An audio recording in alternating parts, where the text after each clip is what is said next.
you be Welsh outside of Wales? Wales. A land of castles, mountains, Sheep. daffodils, And rain. lots of rain. But where is Wales? Wales is a small country with a population of 3.1 million people. Located in the United Kingdom. Wales is right next door to its bigger neighbour, England. Its capital city is called Cardiff.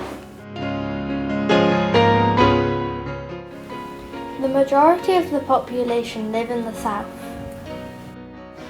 Did you know that Wales has its own language? Shwmae, Shwmae, sut wyt ti'n teimlo? dwi ar ben y byd. Hwyl. Hwyl! Wales is famous for singing.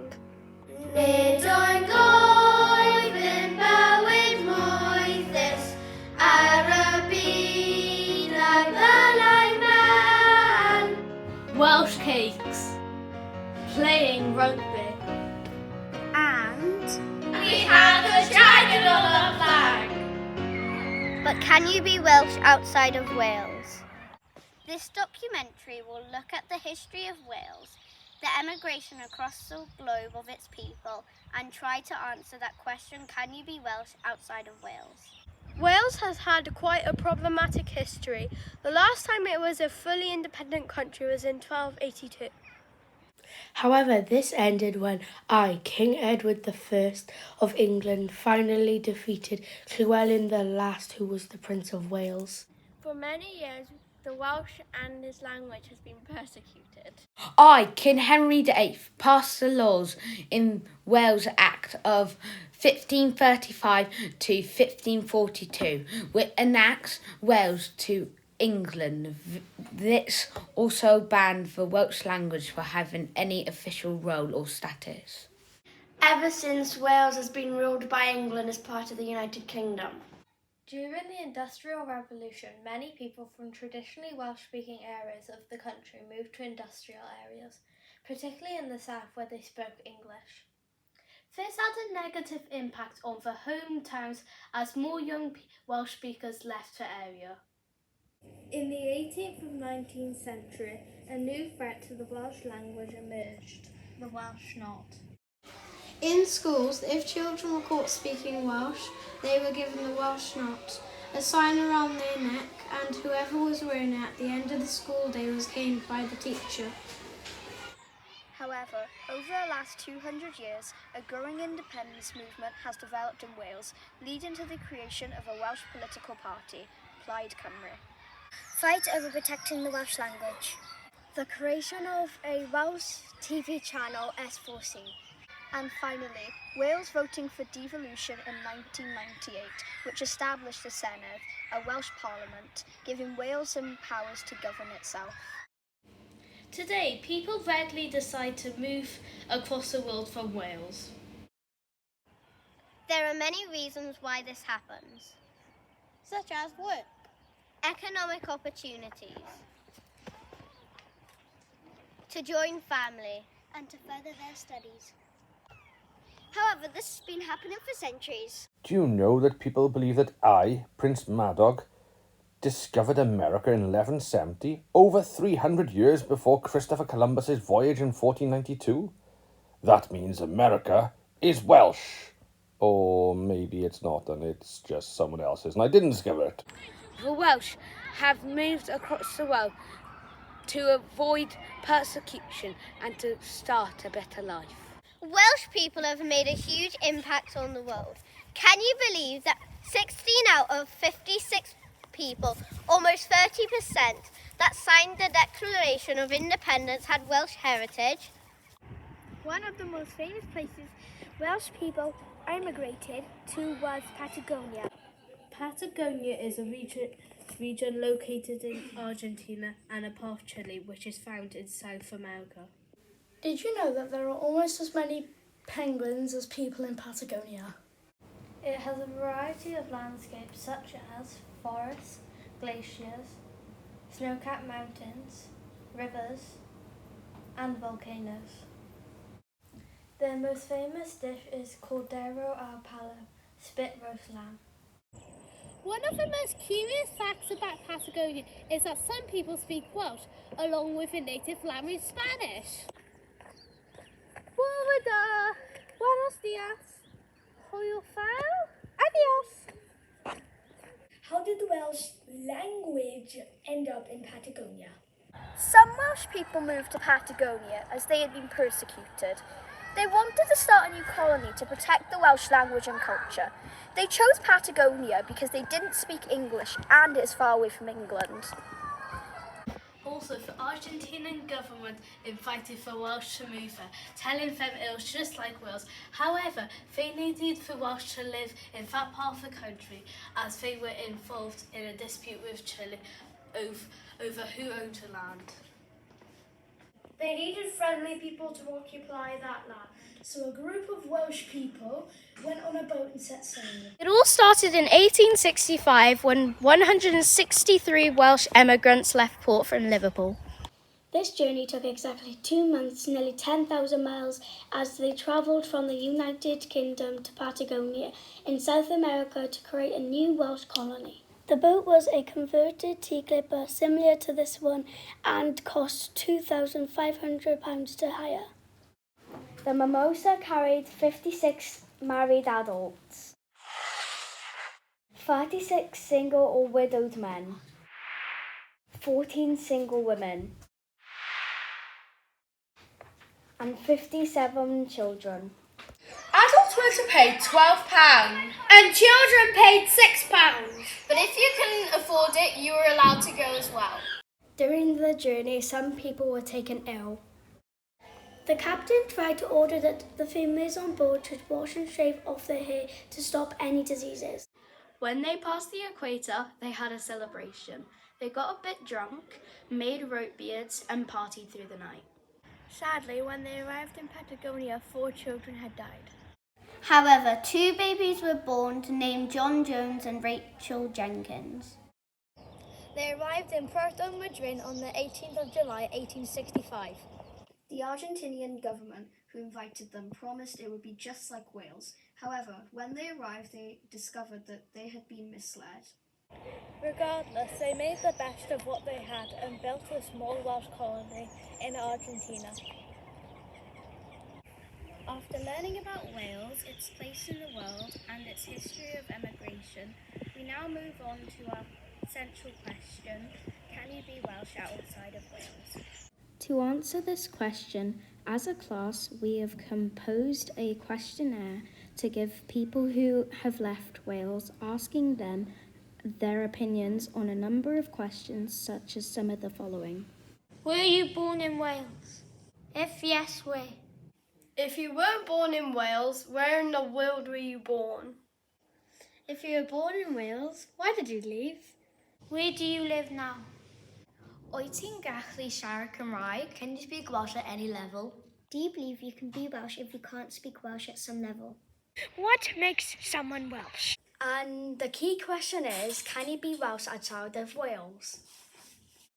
Our teacher, Mr. Roberts, found a website with links to Welsh societies across the world, and the questionnaire was sent.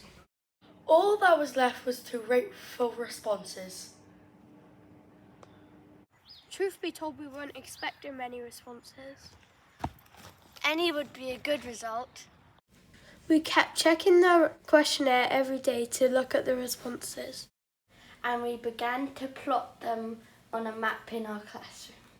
These have come from 17 countries across the world from 6 continents.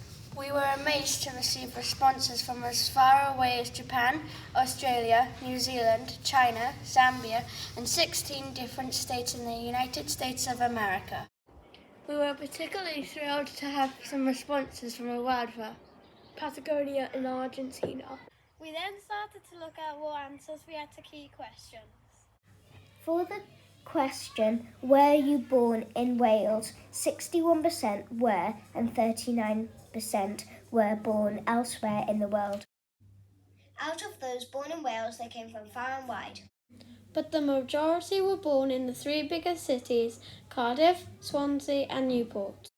My name is Hevina. and I live very close to Toronto in Canada. But I was born and raised in the small village of Cwmgïedd in the upper reaches of the Swansea Valley. Hello there guys, I'm Hugh and I am living in Hong Kong. I'm from St Asaph in North Wales. Siwmai Llanharan Primary on Llynbrain Terrace there. I know Llanharan very well. My name's Mark and I'm from Pontyclun and I go to the Brincau Fish Bar whenever I'm home, so I know Llanharan very well. 39% of our respondents were not born in Wales. The majority were born across the United States of America, though some were born in Argentina, Germany, Canada and Malaysia. We then asked the question, can you speak Welsh at any level? 73% of our respondents said that they were able to speak the language. 27% could not. Out of those that said they can speak Welsh, 42% of those that said yes weren't born in Wales. Next, a controversial question. Can you be Welsh if you can't speak Welsh at any level? Only 4% of our respondents said you can't be Welsh if you can't speak Welsh. Out of those who said no, 43% were born in Wales, 37% were not. We then asked whether our respondents consider themselves Welsh. A whopping 96% consider themselves Welsh. 36% of those who said that they consider themselves Welsh were not born in Wales.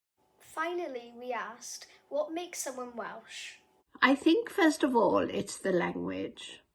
And I'm fortunate enough to have friends on this side of the Atlantic with whom I speak Welsh.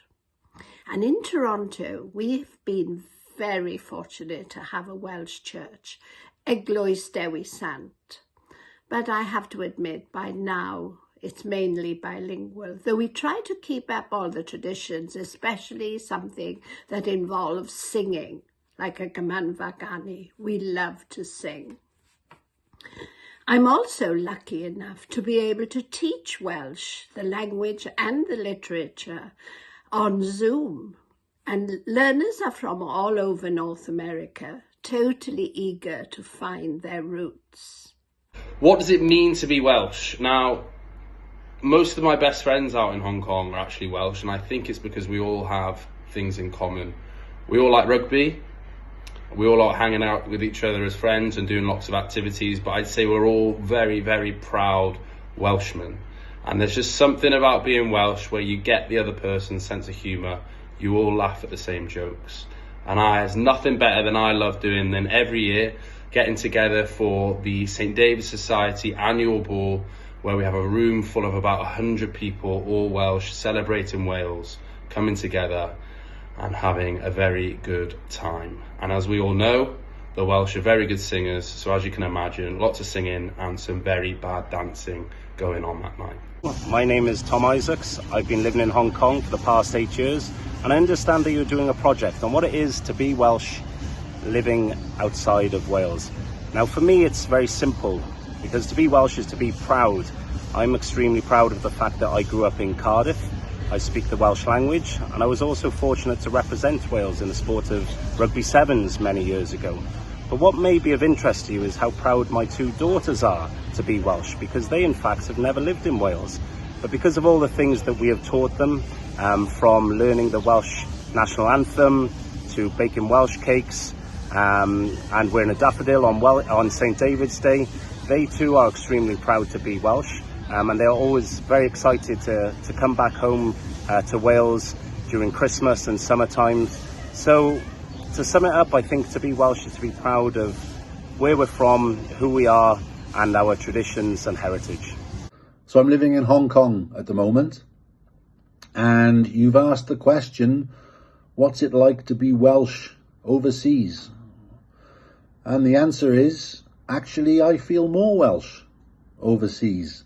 I've been living in Hong Kong off and on, when I'm not in Pontyclun, for most of the last 15 years or so. And I actually feel more Welsh here. And that's because of hiraeth. I'm sure your teachers will tell you all about hiraeth. It's that sense of missing something important to you, that sense of missing home when you're living or working, as I am, far, far away from home. Anna Marie from Illinois said the fire in their hearts and the love of their heritage. Daniels from Florida said, "Hiraeth, I long for Wales, but know that I've built a life in a foreign land that I could not have done in Wales." Sarah from Georgia said, "For love of our culture, art, song and beautiful language, the roots that connect us." Catherine from Maryland said, Hiraeth is a real phenomenon. When I see pictures of Wales or think about life growing up, I get a tremendously warm, wonderful feeling and a longing. It's the same when I hear an all-male choir singing in Welsh. Gwyneth from New Hampshire said the Hiraeth in our hearts, love of music and poetry. Anonymous from Australia said, "If they feel Welsh, then they are Welsh." So back to your question, can you be Welsh away from Wales? Yes, you can. And I am 101% Welsh, despite the fact that I live overseas. It doesn't matter where you're from. It doesn't matter who you are. If you're in Wales, you're Welsh. And wherever you are in the world, you take it with you. Can you be Welsh outside of Wales? You most certainly can. I have Welsh cakes in my cupboard. I have daffodils in my pot from the St. David's Day that has just been. I'm wearing my Welsh top as we speak, and I made sure that I stayed up late last night to watch the Wales-Italy game. But obviously, as we all know, unfortunately, that didn't work out too well for us.